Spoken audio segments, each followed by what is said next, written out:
What's up mga kababayan, News That Matters here. Dito sa video natin ngayon ay ating panoorin o pakinggan. Bali-balita ngayon ang dahilan kung bakit nag-aambisyon ang mga bangag na manatili sa matagal na panahon sa gobyerno itong mga bangag.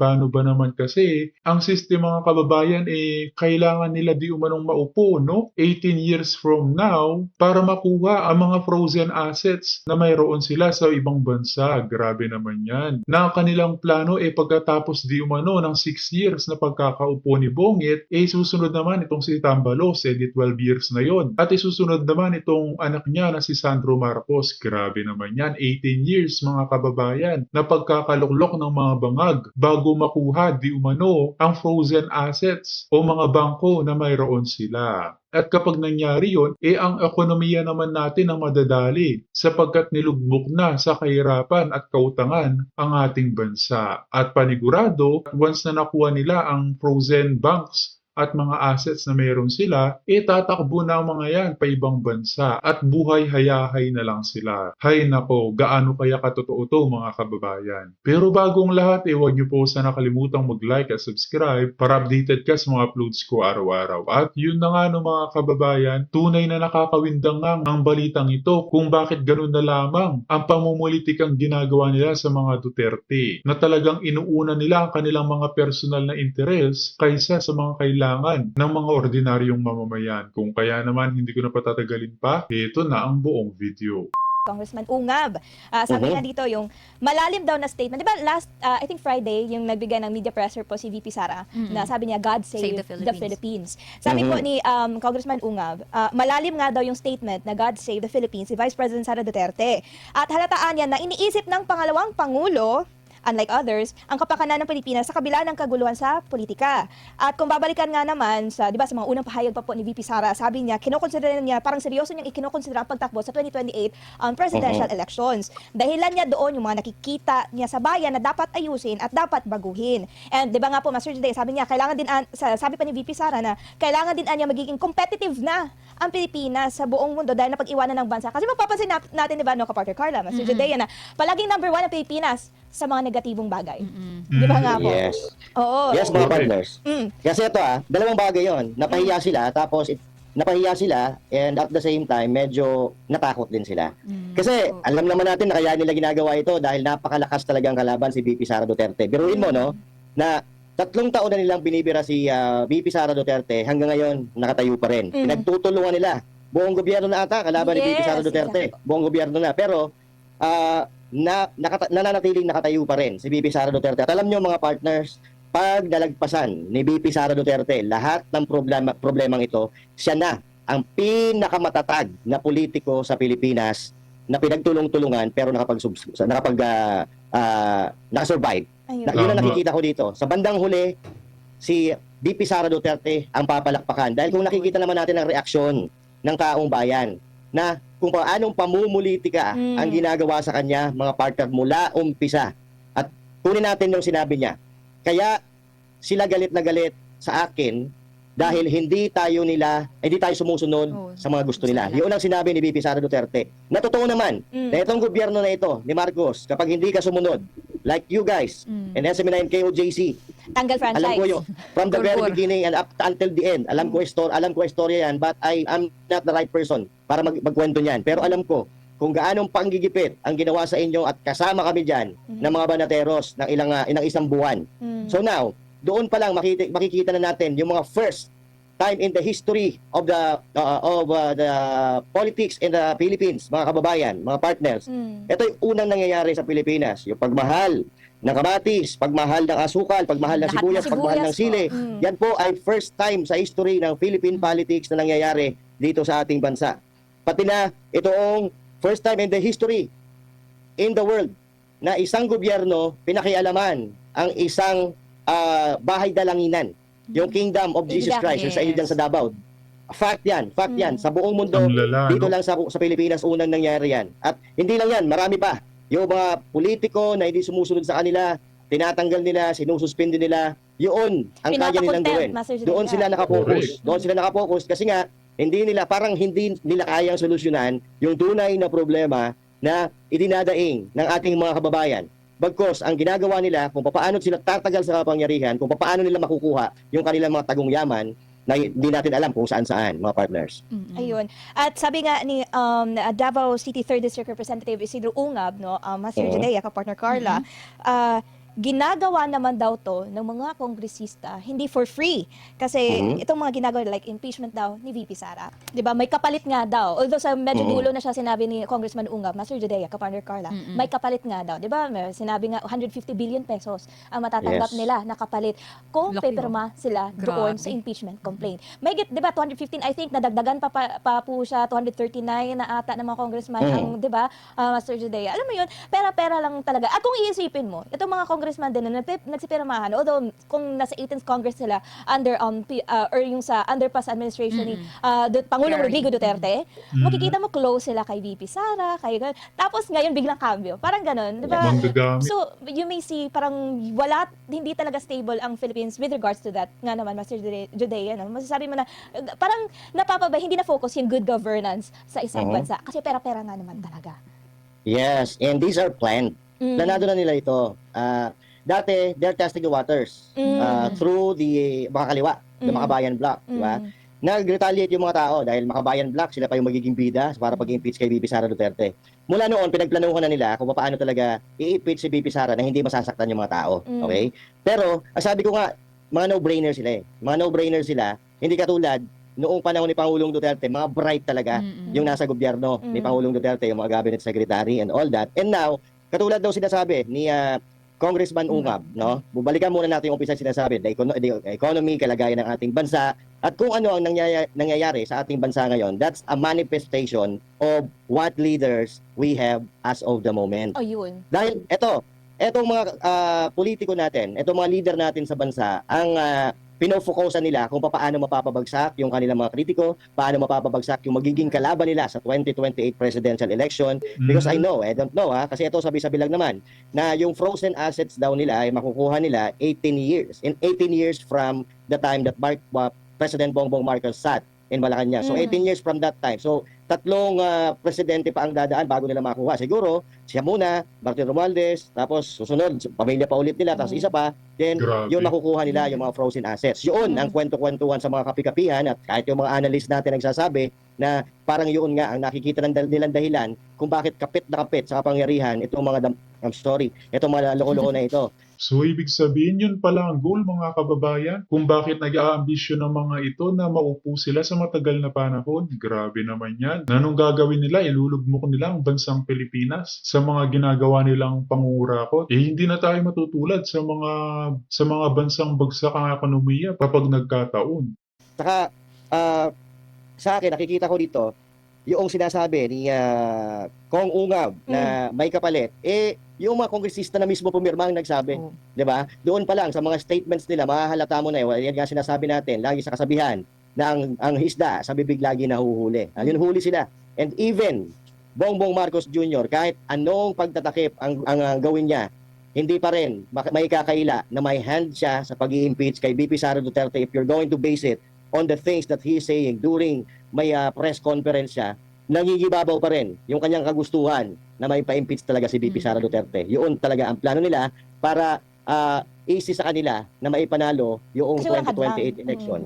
Ayun, kasi maalala ko nga si Pastor Apollo C. Kibuloy na Master Judea, sabi niya, kung isang leader nga daw, kung peace ang kaniyang gusto, peace nga naman talaga magre-resulta. Pero kung chaos, which is actually happening sa ating bansa, meaning chaotic din pala, yung parang nagdala sa atin. Ayan, di ba? Yes. Pero anyway, kung pwede pang maisingit po, Master Judea, may isa pa po kaming i-play, statement ulit ni Congressman Ungab.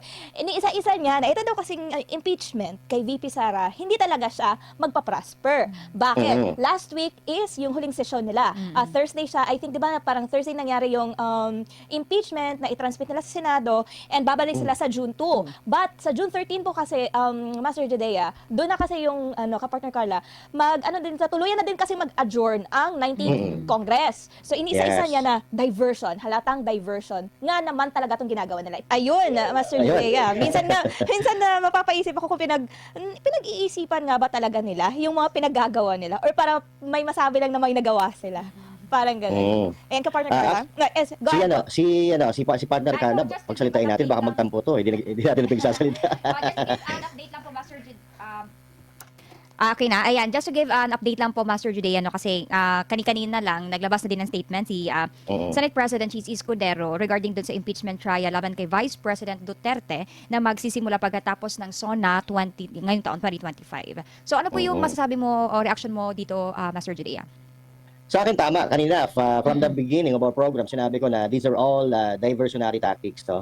Kung pagbabasihan natin, mga partner, yung tamang proseso, sabi ni Congressman Ungab, malayo po talaga. Malabo na mangyari ito kasi kulang po sa panahon, kulang sa oras. Pagbalik nila, pag-resume ng Senado, magkakaroon na lang sila ng 15 days 15 days, then bibigyan nila ng 10 days si VP Sara Duterte para makapagpaliwanag doon o makapakasagot doon sa complaint against her. So, kulang na kulang talaga.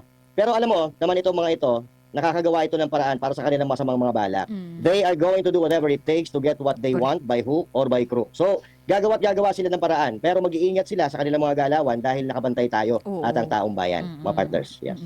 Kasi 'di ba nga Master Judea, no, kasi kung mapapansin natin, no, kumbaga, kung para sa akin yung layman's term ba, every time na meron talagang mga ganitong issue regarding yun sa blank items, yung sa 2025 national budget, agad na agad sila, parang may counterpart agad sila na issue naman just to cover up yung totoong talagang dahilan o totoong problema talaga ng bansa. Kasi nga, di ba na impart nga kanina din ni kapartner MJ Mondehar, kahit ikaw Master Juday, pag lumalabas ka, tanungin mo dyan yung mga tao regarding sa impeachment, di ba?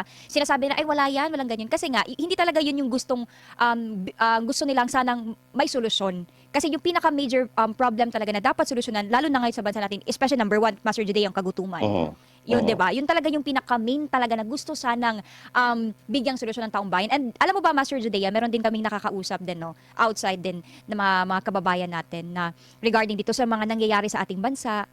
Parang anong masasabi mo sa mga tao, Master Judea, na parang masasabi na nawalan sila ng pag-asa na babangon pa yung Pilipinas, mai-experience natin yung na-experience natin sa panahon ng dating Pangulong Rodrigo Roa Duterte. Kasi 'di ba, Master Judea, ako personally nung yung past administration talaga, I really feel yung ang sarap talaga maging Pilipino. Kumbaga pagkantahin yung national anthem, mapapaiyak ka talaga. Pero may isang congressman ata na nagsabi na mas worse daw nung I just forgot the name. No, certainly. Pero may nagsabi, Master Judea, kapag Carla, na mas worse daw ang situation ng Pilipinas nung Duterte admin. Yun yung sinabi niya. Na funny thing, na tayo namang lahat, nagsasabi, ihahanapin ko yun mamaya, yung nagsabi ng statement doon. Sige. Paanong naging worse ang Duterte admin? Simula nga nung maupo yang si Duterte, doon naranasan ng mga Pilipino na ligtas sila mula sa mga kapahamakan. Na ngayon, naditulad ngayon, naglilipa na yung mga kidnapping, mga Dictus Benedictus at iba pa. That's funny na talaga ba? Mas malalabat talaga ang sitwasyon ng Pilipinas noong Duterte admin kumpara ngayon. Yes. 'Di ba? At bago kita pag-reaction hinga ng reaction, Master Judea, no, regarding this impeachment din, kasi alam naman natin nung in-impeach nila si Vice President Sara Duterte sa Kamara, well, impeach na siya doon, 'di ba? And nakita natin yung sagot ni Pangulong Bongbong Marcos, yung parang hindi mo alam talaga kung ano pa talaga yung direction niya. And remember that meron din kasi sa panahon ni dating Pangulong Rodrigo Roa Duterte, kasi nga tinanong din siya regarding dun sana sa impeachment ni Vice President Leni Robredo. Kung ano yung masasabi niya, which is sabi niya, lay off kayo dyan. Wag na natin pagtuunan ng pansin yan. Ikakatapos lang ng eleksyon. And if ever naman kung porket tinitira niya ako personally, i-impeach natin. So we can really see the difference talaga, Master. Yes. Yes, you are correct, Partner Carla and Partner Val. No? Tamang-tama, they are lying to the people. And the people don't want that. Yes. Nakikita naman natin sa reaction ng mga taong bayan, ng mga netizens sa social media. Pinagtatawanan sila. Every time they open their mouth, talagang tinatawanan sila ng ating mga kababayan dahil hindi na nga naniniwala sa kanila. So now, pinaninindigan lang nila na tama sila para hindi sila magbukhang TANGA, okay? Para hindi sila magbukhang tanga. Yun ang gagawin talaga nila. Kahit sino naman, if I am in the same situation like them, ganun din gagawin ko, lalo na kung ugali ko katulad nila, ganun din ang gagawin ko. I will save my ass from the people. Para yun nga.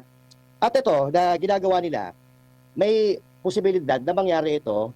Pero, ngayon nga, nakikita natin na meron tayong, nandun na tayo sa patas na laban. Kasi nung una, di ba, si VP Sara lang ang gusto nilang patawan ng kaso. Ngayon, I mean last week, sumite na ng petisyon, sila Congressman Ungab, doon sa Supreme Court at ngayon naman dito sa Ombudsman. Mm-mm. So meron na tayo. So whatever happened in this country, may laban po tayo. Yun. At kung halimbawa man, si VP Sara Duterte, ma-impeach nila, hindi naman papayag ang mga Pilipino Correct. na si Martin Romualdez at ang mga kasapakat niya ay hindi mawala. Ha? Kasi ang ayaw natin ditong mangyari na pamunuan tayo ni Martin Romualdez. Okay? Kasi alam naman natin, na una pa lang, kaya nga lumabas yung tambaluslos na word. Diba? Doon nagsimula yan eh. Kasi napansin ni VP Sara na itong si Martin Romualdez ay meron to itong masamang balak sa 2025 or sa gobyerno. Gusto niya maging prime minister kasi hindi siya mananalo sa Correct, botohan. PI. Wala pa atang ipinanalong botohan to eh, si Martin Romualdez kasi diyan sa lugar People's nila laging Initiative. wala siyang kalaban. Katulad ngayon, 'di ba? Pinaka-cancel yung COC ng kanyang kalaban. So mag-isa naman siya. Mag-isa na naman siya natatakbo. Sigurado kahit siya lang bumoto sa sarili niya, panalo na naman itong kumag na ito, mga partner. Natatawa naman ako dun. Master sorry. Yan nga, Nakakaiyak. yes, Master Judea, no? Kasi nga, di ba, ako as a Filipino citizen, pag nababasa ko talaga yung mga news, updates, mga headlines, there's really part talaga sa akin na nakakasad talaga, no? Kasi dati, sanay tayo na, yun nga sinabi ko na, ang sarap maging Filipino nung panahon ni Tatay Digong, nung nagiging proud of talaga, alam mo, even though during the pandemic, Master Judea, no, na kinakaharap talaga natin, isa yun sa isa sa pinaka masasabi natin challenging talaga na nangyayari sa Pilipinas yung during pandemic. Kaya nga, Master Judea, no, yung naging panukalang batas talaga ni Senator Aspirant Pastor Apollo C. Quiboloy, yung zero corruption, panalo talaga yun, Master Judea. Pasok na pasok talaga yun. Kasi yun talaga yung pinaka main talaga na dapat bigyan ng solusyon para talaga yung masolve lahat ng mga problema na kinakaharap natin dito sa Pilipinas. Sabi nga ni Master Judea, no, na we have a lot of politicians but we don't have leaders. Kasi when you say leaders, yung may panindigan, hindi nababayaran ng pera, may prinsipyo, hindi natatakot, hindi nagko-compromise, which is yung lahat ng mga katangian ng ganun, Master Judea, present talaga sa ating Senator Aspirant Pastor Apollo C. Quiboloy, Master Judea. Yes, partner. Alam nyo, everything that we are talking about leads us to the vision of Pastor Apollo C. Quiboloy. Yes. Lahat ng problema dito sa ating bansa may solusyon si Pastor Apollo Quiboloy eh. Kahit hindi pa siya nakaupo sa gobyerno, alam natin na mangyayari kasi nagawa na niya eh. Nagawa na po niya eh. Hindi na tayo kakaba-kaba. Hindi tulad ditong mga hypocrites to the highest level na mga politiko na noong panahon ni Pangulong Duterte, yehey, mabuhay si Pangulong Duterte, mabuhay ang war on drugs ni Pangulong Duterte, pero ngayon kontra na sila sa mga ginawa ni Pangulong Duterte. Samantalang noong si Pangulong Duterte nakaupo dyan, lagi sila nakabuntot at gustong-gusto nilang makalapit kay Pangulong Duterte. Ngayon na wala na si Pangulong Duterte, inaaway na nila si Pangulong Duterte at gusto pa nilang durugin ang mga Duterte para mawala sa limelight, mawala sa history ng politika sa Pilipinas na hindi mangyayari. Because what you do in your country will reflect on Correct. how you handle it.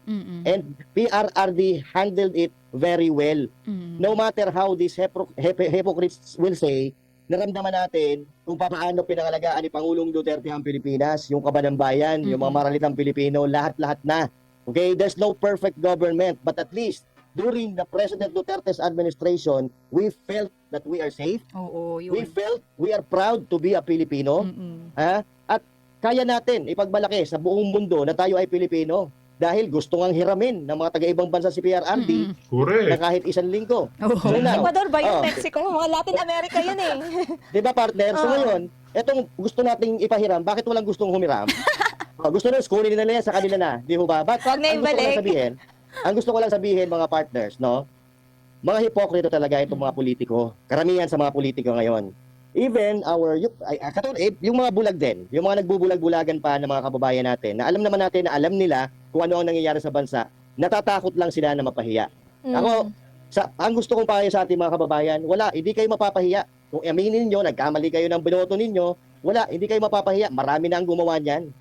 Tigilan na natin yung mga yung mga pride, yung ego na mapapahiya tayo. Manindigan naman tayo para sa ating bayan. Hindi lang para sa atin, kung hindi man para sa atin, sa mga anak ninyo, sa mga susunod na henerasyon. Dahil ako, partner, nangangarap pa rin ako na maabutan, bago magpantayan pa ako na maging first world country ang bansa natin Pilipinas, no? Kaya nga ako, ang balatero, susugal kay Pastor Apollo C. Quiboloy because Pastor Apollo C. Quiboloy will lead us the way on how to be a first world country. Ayan. Yun nga, nakadepende nga kung ano yung parang mindset ng leader. Mm-mm. Kung ang iniisip lang ng isang leader is mag-corrupt, naturally, yung resulta din ng pamamalakad niya, mangampan talaga ng pera. At yun na nga no, mga kababayan, narinig natin itong dalang balita nila Sir Judia, Miss Carla at Miss Val. As always mga kababayan, kita na lang ulit tayo sa ating next vlog. Huwag niyo po sana nakalimutan mag-like at subscribe para updated ka sa mga uploads ko araw-araw. Maraming po salamat mga kababayan. Ingat and God bless.